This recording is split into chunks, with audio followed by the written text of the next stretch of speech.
Princess Anne's husband has provided an update on the Princess Royal's health as Anne remains in hospital after being injured by a horse. Reilly Sullivan is a reporter here at skynews.com.au and he's always across the latest headlines from the royal family. Reilly, great to be with you. Princess Anne is in hospital 4 days on after being kicked by a horse. What's the latest on her condition? Right, well, this was quite scary news, I think, for everyone. Obviously, Anne was at her home, Gatcombe Park, on Sunday, and it's understood that she was injured by a horse. We're not particularly sure exactly how it happened or unfolded, but it is clear that it was quite a serious incident. An air ambulance was actually dispatched to Anne's home to possibly airlift her out of there. Turns out it wasn't that serious. She was able to travel via ambulance. But yeah, it's been 4 days now. She's still in hospital. Her husband, Sir Timothy Lawrence, he's come out. He said that she's doing better, but for the time being, she's in hospital. Oh, goodness. Another health scare for members of the royal family, all sending her our thoughts and prayers and hoping she recovers quickly. Absolutely. Look, some other royal news. This week, a new biography on David and Victoria Beckham, who I love, shone a light on Meghan Markle's friendship fallout with the former Spice Girl. I cannot wait to hear about this. What did it reveal? Right. Well, this was Tom Bower. And if anyone who likes celebrity biographies, royal biographies, Tom Bower's always very juicy. He also did a really juicy book a few years ago on Meghan and Harry. So he definitely knows that world and he knows their world. This new book on the Beckhams, it's called House of Beckham. It's very juicy. It really goes into detail about not only the fallout between Meghan and Victoria, but also how the Beckhams and the Sussexes met. But one of the biggest shocks was that Victoria, obviously she runs her own fashion line. She has this huge business.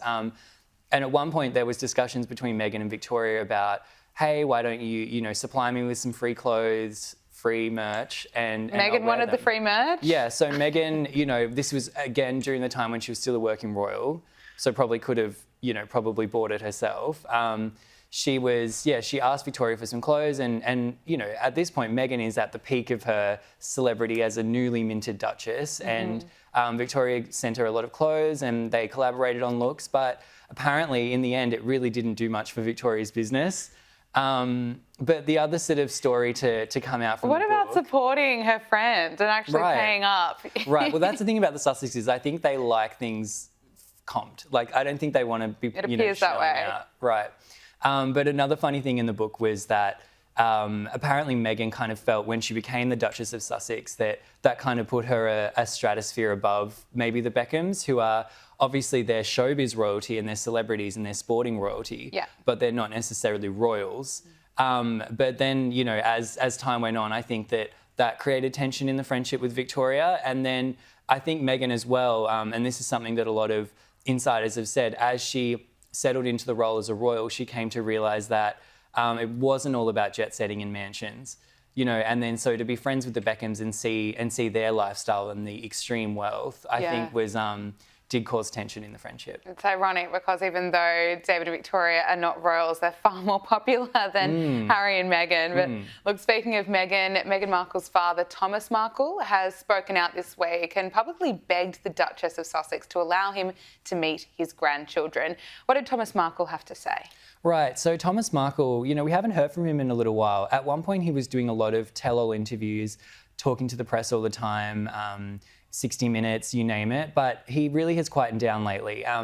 But again, he's come out, he's spoken to the Daily Mail and he's given a tell-all. He's said that he is sad, he's in failing health, he's about to turn 80, and he's never met his grandchildren, Archie and Lilibet. He hasn't seen Meghan since before the wedding. He's never met Harry. And it was sort of one last kind of ditch effort in the media to beg Meghan to see him. But, I felt reading it at first, I thought, this is so sad. This is a man, in the twilight of his life wanting to reconnect with his daughter. But then you sort of look at some of the things he did and I kind of can relate to Meghan, There's a lot of discussion now around like cutting off a toxic parent and the, and the awkwardness of it. But, I can understand. I don't think this is going to move Meghan either way. I don't think this will change anything for her, but it's definitely sad news.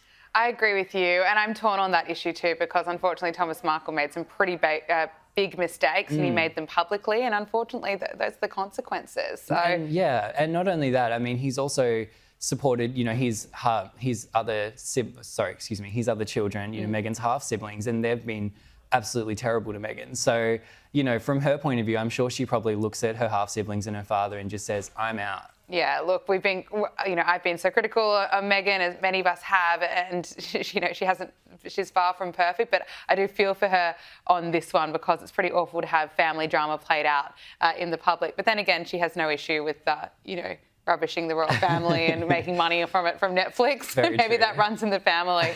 Look, finally, royal fans were delighted to see Princess Catherine's mother, Carol Middleton, make an appearance at Royal Ascot recently with Prince William. What do we know about Carol's relationship with her son-in-law? Right, well, this was quite a heartwarming moment. Carol Middleton is sort of the matriarch of the Middleton family.